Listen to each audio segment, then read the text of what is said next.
Hello, I'm back with a new video. కొంచెం gap వచ్చింది, cover చేసేద్దాం ఇవాళ వీడియోతో. So actually one of my friend is an little bit mood of.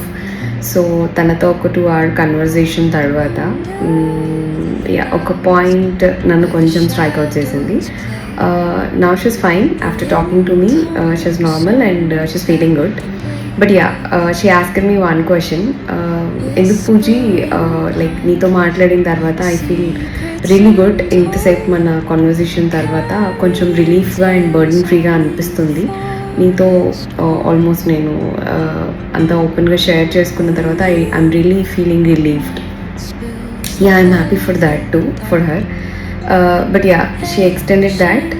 ఎందుకు ఇదే కాన్వర్జేషన్ మన own people, like I have my own people in my family, and I have my parents, brothers, or I have my husband, or I have my kids.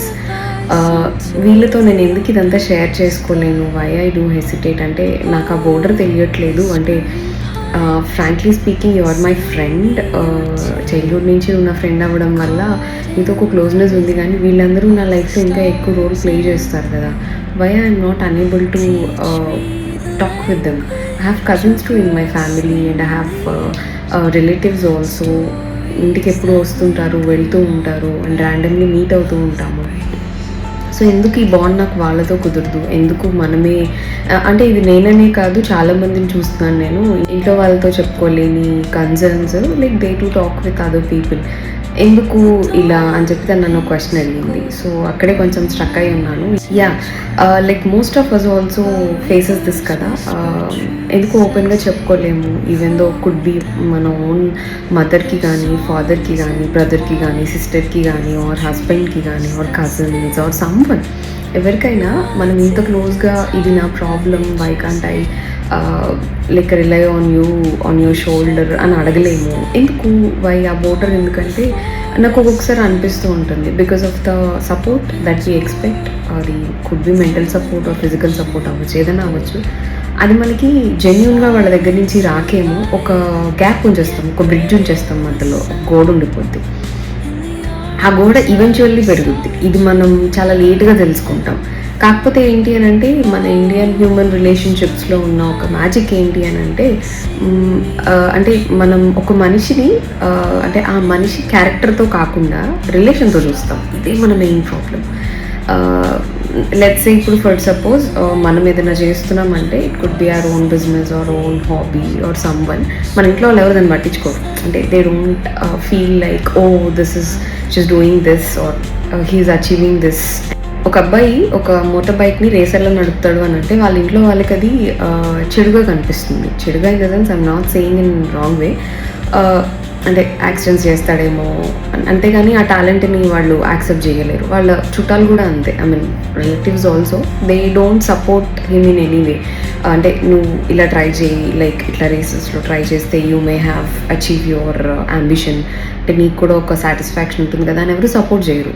అందరూ like they talk like, అలా తోలుతున్నాడు ఏంటి, అలా drive చేస్తున్నాడు ఏంటి, ఏమన్నా అయితే ఏంటి పరిస్థితి, ఎవరైనా గుద్దేస్తే ఏంటి పరిస్థితి. So all this will come. అంటే ఇది నేను అందరి కేసెస్లో చెప్పట్లేదు, I'm not comparing it with every one, but కొంచెం మెజారిటీలో ఇలాగే ఉంటారు జనాలు. సో అంటే what I'm trying to say is, మీరు ఒక రిచ్ పర్సన్ అయినా ప్రాబ్లమే, అంత అఫోర్డబుల్ కాకపోయినా ప్రాబ్లమే జనాలకి. మీరు ఒకవేళ if you're not a success person కాదనుకోండి, సో వాళ్ళు మీకు ఇంపార్టెన్స్ ఇవ్వడం మానేస్తారు అండ్ మీ మీద అథారిటీ చూపించడం మొదలు పెడతారు. నువ్వు ఇలా చేయి, నువ్వు అలా చేయొద్దు అని. సేమ్ కన్సర్న్ ఒకవేళ if you're earning good, settled, well settled అని అనుకుంటే ఆ కన్సర్న్స్ వేరేలా వస్తాయి. అంటే నీతో నాకు ఈ రిలేషన్షిప్ ఉంది, సో ఈ రిలేషన్షిప్ని నువ్వు ఇలా రెస్పెక్ట్ చేయాలి అన్న కన్సర్న్స్. అంటే ఇప్పుడు వాళ్ళ ఈగో సాటిస్ఫై ఎక్కడ అవుతుంది అని అంటే, ఇంత సంపాదిస్తున్న పర్సన్ కూడా నేను పలానా అయ్యేసరికి, నా దగ్గరకు వచ్చేసరికి he has to obey on it అన్నట్టు ఉంటారు. So what I'm trying to say is, do not relay on someone. ఒకవేళ వాళ్ళు అలా, అంటే వీళ్ళు సిచ్యువేషన్కి తగ్గట్టు బిహేవ్ చేస్తారు అని అనిపించినప్పుడు, అలాంటి వాళ్ళ మీద మీరు ఎమోషనల్గా డిపెండ్ అవ్వాల్సిన నెసెసరీ లేదు. Just ignore them, feel like they are a human being. చుట్టుపక్కల మనుషులా తిరుగుతున్నారు, వాళ్ళు అంతే. Feel bad about it. అదేంటంటే మనలో ఉన్న ఒక కాన్ఫిడెన్స్ని అండ్ మనలో ఉన్న ఒక పాజిటివ్ ఎనర్జీని చంపేస్తుంది రోజు రోజుకి. అంటే ఏంటి, మనోళ్ళే మనకి సపోర్ట్గా ఉండరా, మనోళ్ళే మన వెనకాల ఇలా ఉంటారా అన్న ఫీలింగ్ అది రోజు రోజుకి మీలో ఉన్న కాన్ఫిడెన్స్ని చంపేస్తుంది. ఎందుకు ఇంకొకళ్ళ నెగిటివ్ ఎనర్జీని మీరు అలా తీసుకొని దాన్ని ఎందుకు మీ లైఫ్లో ఎఫెక్ట్ అవ్వనిస్తారు? ఓకే, ఐ హోప్ ఇది నా ఫ్రెండ్కి కూడా హెల్ప్ అవుతుందని అనుకుంటున్నాను. నేను తనకు ఆన్సర్ చేశాను, షీ ఫెల్ సాటిస్ఫైడ్. కానీ ఎందుకో మీతో కూడా షేర్ చేసుకుంటే మేబీ ఇంకెవరికన్నా ఈ అడ్వైస్ కావాలేమో, వాళ్ళకి పనికొస్తుందేమో అనిపించి షేర్ చేస్తున్నాను. Have a good day.